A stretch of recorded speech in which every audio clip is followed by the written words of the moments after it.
John எட்வர்டோட தலைமையில் 1985 வருஷம் 30 சயின்டிஸ்ட்டை வச்சு இந்த உலகத்தோட மையப்பகுதி எங்கே இருக்குன்னு கண்டுபிடிக்க சொல்கிறாங்க. கிட்டத்தட்ட 30 வருஷம் கழிச்சு 2005 அந்த மையப்பகுதி எங்கே இருக்குன்னு கண்டுபிடிக்கிறாங்க. அந்த இடத்த கண்டுபிடிச்சு அவங்களே ஆச்சரியப்படுறாங்க. ஆச்சரியப்படுற அளவுக்கு அப்படி என்னதான்டா இடம் அப்படின்னு கேட்டிங்கன்னா, ஜான் எட்வர்ட் அவர்களே, உலகத்தினுடைய சென்டர் பிளேஸ் மையப்பகுதியை கண்டுபிடித்து விட்டீர்களா என்று கேட்டார்கள். ஜான் எட்வர்ட் சொன்னான், உலகத்தினுடைய மையப்பகுதியை கண்டுபிடித்து விட்டோம். உலகத்தினுடைய மையப்பகுதி எங்கே இருக்கிறது என்று கேட்டார்கள். உலகத்தினுடைய மையப்பகுதி இந்தியாவிலே இருக்கிறது.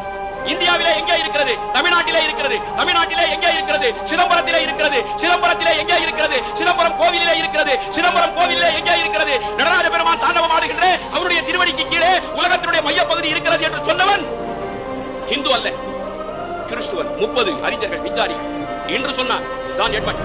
எந்த ஒரு டெக்னாலஜி இல்லாமல் பல 100 வருஷத்துக்கு முன்னாடியே பூமியோட மையப்பகுதியை கண்டுபிடிச்சது நம்ம பழந்தமிழர்களான சேக்கிலார். மறக்காமல் நம்ம சேனலை சப்ஸ்கிரைப் பண்ணிடுங்க. மறுபடியும் இதே மாதிரி வீடியோவில் பார்ப்போம். பை.